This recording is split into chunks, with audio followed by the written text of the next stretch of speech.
Hello, कशा आहात? मी कोमल housewife व्लॉगमध्ये मी तुमचे खूप सारे मनापासून स्वागत करते। तर पुन्हा एकदा मी घेऊन आलेले आहे छान अशी नवीन रेसिपी। तर इथे बघा मी घेतलेला आहे एक मीडियम साईजचा कांदा आणि तो टाकलेला आहे कुकरमध्ये। तर तेल वगैरे टाकून छान असा जो आहे तर तो आपण घेणार आहोत परतून। आणि त्यामध्ये मी छान असा एक कट केलेला मीडियम साईजचा टोमॅटो जो आहे तर तो घेतलेला आहे त्यामध्ये टाकून।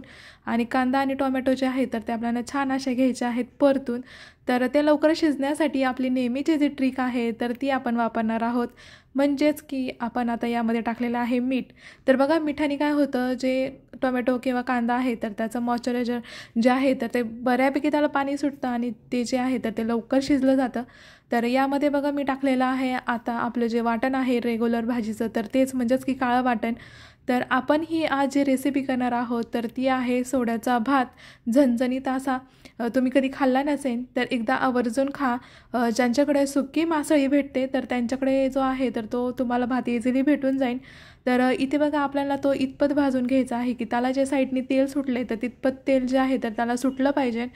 तर यामध्ये मी टाकलेला आहे मटण मसाला आणि त्यानंतर टाकणार आहे हळद।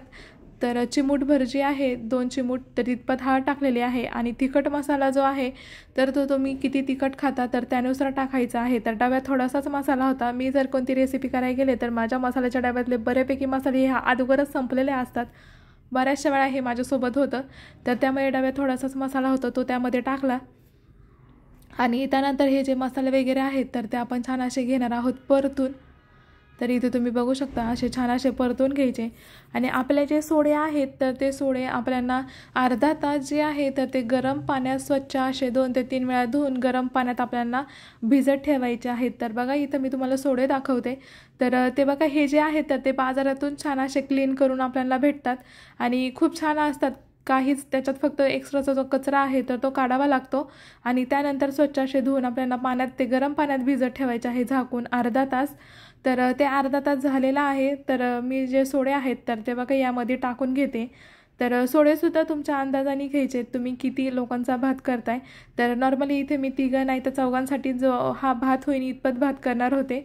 तर त्यासाठी 2 आपल्या हाताचे जे मूठ येतात तर तितपत हे जे सोडे आहेत तर ते घेतलेले। आणि हा जो सोड्याचा भात आहे तर तो आपण बासमती तांदळाचा न करता आपला घरगुती जो इंद्रायणी तांदूळ आहे तर त्याचा करणार आहोत। तर बऱ्यापैकी बघा इंद्रायणी तांदळात जास्त पाणी घातलं तर भात जो आहे तर तो सुटसुटीत होत नाही। तर त्यासाठी आपण काय करणार आहोत आज म्हणजेच की आता आपण जे तांदूळ धुवून टाकणार आहोत यामध्ये तर त्यामध्ये जास्त पाणी न घालता थोडेसेच पाणी घालायचं। तर प्रत्येकीला जो आहे तर स्वयंपाकाचा किंवा भाताला किती पाणी लागतं याचा प्रत्येक महिलेला जो अंदाज आहे तर तो ऑब्वियसली असतोच। तर त्यासाठी जे आहे तर ते पाणी आपण कमी वापरणार आहोत। तर तांदूळ निवडून आणि धुवून होईपर्यंत हे जे आपले सोडे आहेत म्हणजेच की सुकलेले प्रॉन्स तर ते छानपैकी परतून घ्यायचे आहेत।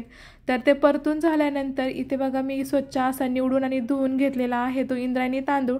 आणि सगळा असा जो आहे तांदूळ मी त्यामध्ये घेतलेला आहे टाकून। आणि आता घेते छान असा मिक्स करून। तर बघा 2 ते 3 मिनिट जो आहे तर तो असाच ठेवायचा आहे, म्हणजेच की एक वाफ जी आहे तर आपल्याला यामध्ये काढून घ्यायची। आणि त्यानंतर आपण त्यामध्ये करणार आहोत ते पाणी ॲड। आपल्याला पाणी जे आहे तर ते लगेच ॲड करायचं नाही। तर यामध्ये बघा तुम्ही दही जे आहे तर ते दहीसुद्धा टाकू शकता किंवा मग लिंबू जो आहे तर तो लिंबाचा रस जो आहे तर ह्यावेळेस तुम्ही भरून पिऊ शकता। तर त्याने सुद्धा खूप छान अशी टेस्ट येते। तर इथे बघा मी आता पाणी जे आहे तर ते टाकायला सुरुवात केलेली आहे। तर भाताच्या वरती नॉर्मली आपल्या हाताचं जे पेर आहे तर ते 1.5 पेर इतपत जे आहे तर ते भाताच्या वरती पाणी ठेवायचे। आणि कुकरच्या ज्या शिट्ट्या आहेत तर त्या मीडियम फ्लेमवर आपण 2 शिट्ट्या काढून घेणार आहोत। 2 शिट्ट्यामध्ये जो आहे तर तो हा भात शिजला जातो। तर आता बघा उकळी येईपर्यंत जे आहे तर मी असंच ठेवणार आहे त्याला।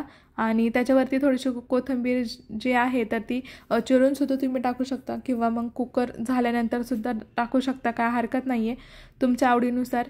तर मी आता छान अशी याच्यावरती जी कोथिंबीर आहे तर ती बुरबुरली आहे। आणि त्यानंतर मी छानपैकी जे आहे तर ते आता घेणार आहे झाकण लावून। आणि फायनली कुकरच्या ज्या आहेत तर त्या 2 शिट्ट्या झाल्यानंतर आपला छान असा सुटसुटीत प्रॉन्सचा जो किंवा सोड्याचा भात झालेला आहे तयार।